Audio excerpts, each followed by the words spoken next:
ओम शांति। आज 30 जून 2025 बाबा के महावाक्य हैं। मीठे बच्चे, बाप आए हैं तुम्हें ज्ञान से शुद्ध खुशबूदार फूल बनाने।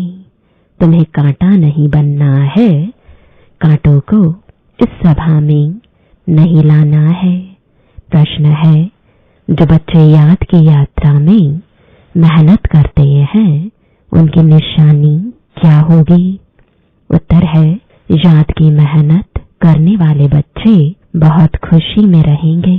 बुद्धि में रहेगा कि अभी हम वापस लौट रहे हैं, फिर हमें खुशबूदार फूलों के बगीचे में जाना है। तुम याद की यात्रा से खुशबूदार बनते हो और दूसरों को भी बनाते हो। ओम शांति। बागवान भी बैठा है, माली भी है, फूल भी है। यह नई बात है ना। कोई नया अगर सुने तो कहेंगे यह क्या कहते हैं? बागवान, फूल आदि यह क्या है? ऐसी बातें तो कभी शास्त्रों में सुनी नहीं।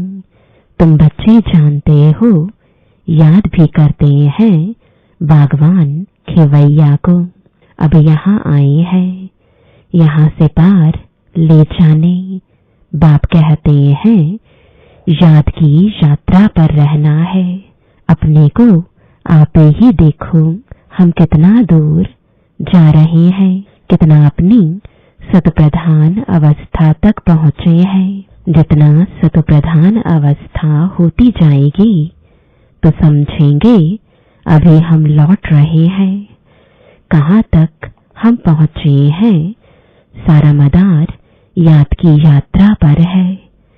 खुशी भी चढ़ी रहेगी। जो जितनी जितनी मेहनत करते हैं उतना उनमें खुशी आएगी। जैसे इम्तिहान के दिन होते हैं तो स्टूडेंट समझ जाते हैं ना हम कहाँ तक पास होंगे। यहाँ भी ऐसे है, हर एक बच्चा अपने को जानते हैं कि कहाँ तक हम खुशबूदार फूल बने हैं। कितना खुशबूदार फिर औरों को बनाते हैं। यह गाया ही जाता है कांटों का जंगल, वह है फूलों का बगीचा।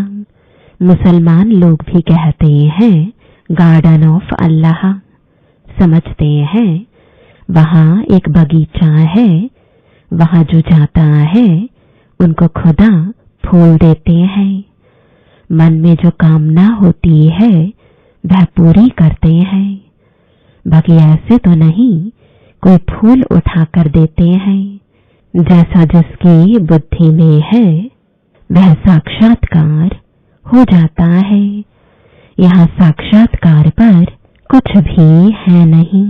भक्ति मार्ग में तो साक्षात्कार के लिए गला भी काट देते हैं। मीरा को साक्षात्कार हुआ, उनका कितना मान है। वह है भक्ति मार्ग। भक्ति को आधा कल्प चलना ही है, ज्ञान है ही नहीं। वेदों आदि का बहुत मान है। कहते हैं वेद तो हमारे प्राण है। अभी तुम जानते हो यह वेद शास्त्र आदि सब हैं भक्ति मार्ग के लिए। भक्ति का कितना बड़ा विस्तार है, बड़ा झाड़ है। ज्ञान है बीज। अभी ज्ञान से तुम कितने शुद्ध होते हो, खुशबूदार बनते हो। यह तुम्हारा बगीचा है। यहाँ कांटा किसी को भी नहीं कहेंगे, क्योंकि यहाँ विकार में कोई जाते नहीं। तो कहेंगे इस बगीचे में एक भी कांटा नहीं। कांटा है कलयुग में, अभी है पुरुषोत्तम संगम युग। इसमें कांटा कहाँ से आया? अगर कोई कांटा बैठा है तो अपने को भी नुकसान पहुंचाते हैं, क्योंकि यह इंद्रप्रस्थ है ना। इसमें ज्ञान परियां बैठी हैं, ज्ञान डांस करने वाली परियां हैं। मुख्य मुख्य के नाम पुखराज परी, नीलम परी आदि आदि पड़े हैं। वही फिर नौरतन गाए जाते हैं, परंतु यह कौन थे यह किसको भी पता नहीं। बाप सिर्फ कहते हैं मुझे याद करो। तुम बच्चों की बुद्धि में अब समझ है 84 का चक्र भी अभी बुद्धि में है। शास्त्रों में तो 84 लाख कह दिया है। मीठे मीठे सिकिलदे बच्चों को बाप ने समझाया है तुमने 84 जन्म लिए, अब तमो प्रधान से सतो प्रधान बनना है। कितना सहज है। भगवान वाच बच्चों प्रति माम एकम याद करो। अभी तुम बच्चे खुशबूदार फूल बनने के लिए अपने को आत्मा समझ बाप को याद करो, कांटे नहीं बनो। यहाँ सब मीठे मीठे फूल हैं, कांटा नहीं। हाँ, माया के तूफान तो आएंगे। माया ऐसी कड़ी है जो झट फंसा देगी, फिर पछताएंगे हमने यह क्या किया। हमारी तो की कमाई सारी चट हो गई। यह है बगीचा, बगीचे में अच्छे अच्छे फूल भी होते हैं। इस बगीचे में भी कोई तो फर्स्ट क्लास फूल होते जाते हैं। जैसे मुगल गार्डन में अच्छे अच्छे फूल होते हैं, सब जाते हैं देखने। यहाँ तुम्हारे पास कोई देखने तो आएंगे नहीं। तुम कांटों को क्या मुंह दिखाएंगे। गायन भी है मूत पलीती कपड़ धोए। बाबा को जप साहिब सुखमनी आदि सब याद थी, अखंड पाठ भी करते थे। 8 वर्ष का था तो पटका बांधता था, रहता ही मंदिर में था। मंदिर की चार्ज सारी हमारे ऊपर थी। अभी समझते हैं मूत पलीती कपड़े धोने का अर्थ क्या है। महिमा सारी बाबा की ही है। अभी तुम बच्चों को बाप बैठ समझाते हैं, बच्चों को कहते भी हैं अच्छे अच्छे फूल लाओ। जो अच्छे अच्छे फूल लाएंगे वह अच्छा फूल माना जाएगा। सभी कहते हैं हम श्री लक्ष्मी नारायण बनेंगे, तो गोया गुलाब के फूल हो गए। बाप कहते हैं अच्छा, तुम बच्चों के मुख में गुलाब, अब पुरुषार्थ कर सदा गुलाब बनो। ढेर के ढेर बच्चे हैं, प्रजा तो बहुत बन रही है। वहां है ही राजा रानी और प्रजा। सतयुग में वजीर होता ही नहीं, क्योंकि राजा में ही पावर रहती है। वजीर आदि से राय लेने की दरकार नहीं रहती, नहीं तो राय देने वाला बड़ा हो जाए। वहां भगवान भगवती को राय की दरकार नहीं। वजीर आदि तब होते हैं जब पतित होते हैं। भारत की ही बात है और कोई खंड नहीं जहां राजाएं राजाओं को माथा टेकते हो। यहाँ ही दिखाया जाता है ज्ञान मार्ग में पूज्य, अज्ञान मार्ग में पुजारी। वह डबल ताज, वह सिंगल ताज। भारत जैसा पवित्र खंड कोई है नहीं। पैराडाइज बहिष्ट था, तुम उसके लिए ही पढ़ते हो। अभी तुमको फूल बनना है। बागवान आया है, माली भी है। माली नंबरवार होते हैं। बच्चे भी समझते हैं यह बगीचा है, इसमें कांटे नहीं, कांटे दुख देते हैं। बाप तो किसको दुख नहीं देते, वह है ही दुख हरता सुख करता। कितना मीठा बाबा है। तुम बच्चों को बाप पर लव है। बाप भी बच्चों को लव करते हैं ना। यह पढ़ाई है। बाप कहते हैं मैं तुमको प्रैक्टिकल में पढ़ाता हूँ। यह भी पढ़ते हैं। पढ़कर फिर पढ़ाओ तो और भी कांटे से फूल बने। भारत महादानी गाया हुआ है, क्योंकि अभी तुम बच्चे महादानी बनते हो। अविनाशी ज्ञान रत्नों का तुम दान करते हो। बाबा ने समझाया है आत्मा ही रूप बसंत है। बाबा भी रूप बसंत है। उनमें सारा ज्ञान है। ज्ञान का सागर है परम पिता परमात्मा। वह अथॉरिटी है ना। ज्ञान का सागर एक बाप है। इसलिए गाया जाता है सारा समुद्र स्याही बनाओ तो भी खुटने वाला नहीं है। और फिर एक सेकंड में जीवन मुक्ति का भी गायन है। तुम्हारे पास कोई शास्त्र आदि नहीं है। वहां कोई पंडित आदि के पास जाएंगे तो समझते हैं यह पंडित बहुत पढ़ा हुआ अथॉरिटी है। इसने सब वेद शास्त्र कंठ किए हैं। फिर संस्कार ले जाते हैं तो छोटेपन से फिर वह अध्ययन कर लेते हैं। तुम संस्कार नहीं ले जाते हो। तुम पढ़ाई की रिजल्ट ले जाते हो। तुम्हारी पढ़ाई पूरी हुई फिर रिजल्ट निकलेगी और वह पद पा लेंगे। ज्ञान थोड़े ही ले जाएंगे जो किसको सुनाएंगे। यहाँ तो तुम्हारी पढ़ाई है जिसकी प्रारब्ध नई दुनिया में मिलनी है। तुम बच्चों को बाप ने समझाया है माया भी कोई कम शक्तिवान नहीं है। माया को शक्ति है दुर्गति में ले जाने की, परंतु उनकी महिमा थोड़े ही करेंगे। वह तो दुख देने में शक्तिमान है ना। बाप सुख देने में शक्तिमान है, इसलिए उनका गायन है। यह भी ड्रामा बना हुआ है। तुम सुख उठाते हो तो दुख भी उठाते हो। हार और जीत किसकी है इनका भी मालूम होना चाहिए ना। बाप भी भारत में आते हैं। जयंती भी भारत में मनाई जाती है। यह किसको भी पता नहीं कि शिव बाबा कब आया, क्या आकर किया था। नाम निशान ही गुम कर दिया है। श्री कृष्ण बच्चे का नाम दे दिया है।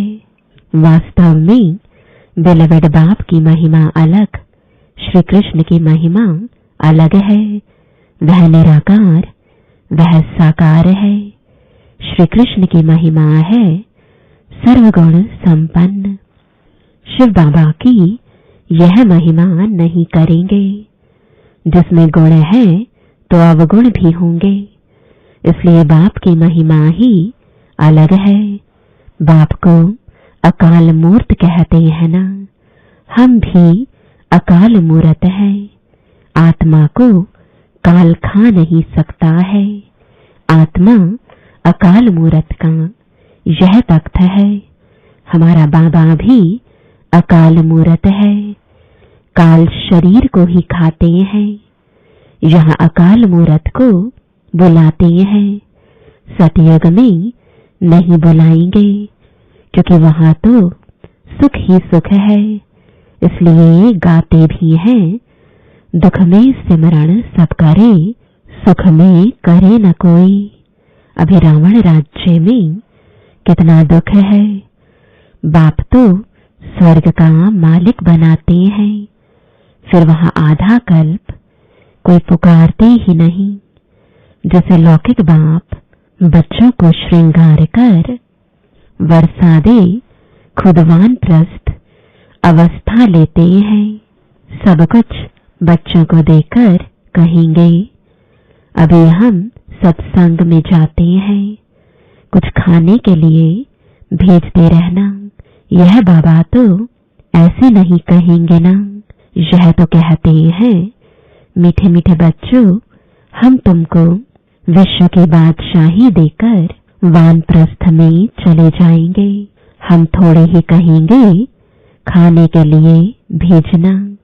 लौकिक बच्चों का तो फर्ज है बाप की संभाल करना, नहीं तो खाएंगे कैसे। यह बाप तो कहते हैं, मैं निष्काम सेवाधारी हूँ। मनुष्य कोई निष्काम हो ना सके, भूख मर जाए। हम थोड़े ही भूख मरेंगे, हम तो अभोक्ता हैं। तुम बच्चों को विश्व की बादशाही देकर जाए, हम विश्राम करते हैं। फिर हमारा पाठ बंद हो जाता, फिर भक्ति मार्ग में शुरू होता है। यह अनादि ड्रामा बना हुआ है, जो राज बाप बैठ समझाते हैं। वास्तव में तुम्हारा पाठ सबसे जास्ती है, तो इजाफा भी तुमको मिलना चाहिए। मैं आराम करता हूँ, तो तुम फिर ब्रह्मांड के भी मालिक, विश्व के भी मालिक बनते हो। तुम्हारा नाम बड़ा होता है, यह ड्रामा का राज भी तुम जानते हो। तुम हो ज्ञान के फूल, दुनिया में एक भी नहीं, रात दिन का फर्क है। वह रात में है, तुम दिन में जाते हो। आजकल देखो वनोत्सव करते रहते, अब भगवान मनुष्यों का वनोत्सव कर रहे हैं। बाप देखो कैसी कमाल करते हैं, जो मनुष्य को देवता, रंग को राव यानी राजा बना देते हैं। अभी बेहद के बाप से तुम सौदा लेने आए हो, कहते हो बाबा हमको रंग से राव बनाओ। यह तो बहुत अच्छा ग्राहक है। उनको तुम कहते भी हो दुख हरता सुख करता। इन जैसा दान कोई होता ही नहीं, वह है सुख देने वाला। बाप कहते हैं, भक्ति मार्ग में भी मैं तुमको देता हूँ। यह ड्रामा में नोंद है साक्षात्कार आदि की। अब बाप बैठ समझाते हैं, मैं क्या क्या करता हूँ। आगे चलकर समझाते रहेंगे। आखिरीन अंत में तुम नंबरवार कर्मातीत अवस्था को पाएंगे। यह सब ड्रामा में नोंद है, फिर भी पुरुषार्थ कराया जाता है। बाप को याद करो। बरोबर यह महाभारत लड़ाई भी है, सब खत्म हो जाएंगे, बाकी भारतवासी ही रहेंगे। फिर तुम विश्व पर राज्य करते हो। अभी बाप तुमको पढ़ाने आए हैं, वही ज्ञान सागर है। यह भी खेल है, इसमें मूंझने की बात ही नहीं। माया तूफान में लाएगी। बाप समझाते हैं, इनसे डरो नहीं। बहुत गंदे गंदे संकल्प आएंगे, वह भी तब जब बाबा की गोद लेंगे। जब तक गोद ही नहीं ली है तो माया इतना नहीं लड़ेगी। गोद लेने के बाद ही तूफान लगते हैं। इसलिए बाप कहते हैं, गोद भी संभाल कर लेनी चाहिए। कमजोर हैं तो फिर प्रजा में आ जाएंगे। राजाई पद पाना तो अच्छा है, नहीं तो दास दासियां बनना पड़ेगा। यह सूर्यवंशी चंद्रवंशी राजधानी स्थापन हो रही है। अच्छा, मीठे मीठे सिकिलदे बच्चों प्रति माता पिता बाप दादा का याद प्यार और गुड मॉर्निंग। रूहानी बाप की रूहानी बच्चों को नमस्ते। रूहानी बच्चों की रूहानी बाप दादा को गुड मॉर्निंग और नमस्ते। धारणा के लिए मुख्य सार है, पहला, रूप बसंत बन अविनाशी ज्ञान रत्नों का दान कर महादानी बनना है। जो पढ़ाई पढ़ते हो वह दूसरों को भी पढ़ानी है। दूसरा, किसी भी बात में मूंझना व डरना नहीं है, अपनी संभाल करनी है। अपने आप से पूछना है कि मैं किस प्रकार का फूल हूँ, मेरे में कोई बदबू तो नहीं है। वरदान है, दृढ़ संकल्प द्वारा कमजोरियों रूपी कलयुगी पर्वत को समाप्त करने वाले समर्थी स्वरूप भव। दिल शिकस्त होना, किसी भी संस्कार व परिस्थिति के वशीभूत होना, व्यक्ति व वैभवों के तरफ आकर्षित होना, इन सब कमजोरियों रूपी कलयुगी पर्वत को दृढ़ संकल्प की अंगुली देकर सदा काल के लिए समाप्त करो, अर्थात विजयी बनो। विजय हमारे गले की माला है। सदा इस स्मृति से समर्थी स्वरूप बनो। यही स्नेह का रिटर्न है, जिसे साकार बाप ने स्थिति का स्तंभ बनाकर दिखाया। ऐसे फॉलो फादर कर सर्वगुणों के स्तंभ बनो।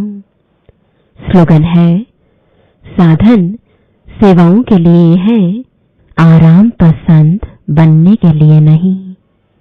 आज का अव्यक्त इशारा, आत्मिक स्थिति में रहने का अभ्यास करो, अंतर्मुखी बनो। जैसे एटम बम एक स्थान पर छोड़ने से चारों ओर उसके अंश फैल जाते हैं, वह एटम बम है और यह आत्मिक बम है। इसका प्रभाव अनेक आत्माओं को आकर्षित करेगा और सहज ही प्रजा की वृद्धि हो जाएगी। इसलिए संगठित रूप में आत्मिक स्वरूप के अभ्यास को बढ़ाओ, स्मृति स्वरूप बनो, तो वायुमंडल पावरफुल हो जाएगा। ओम शांति।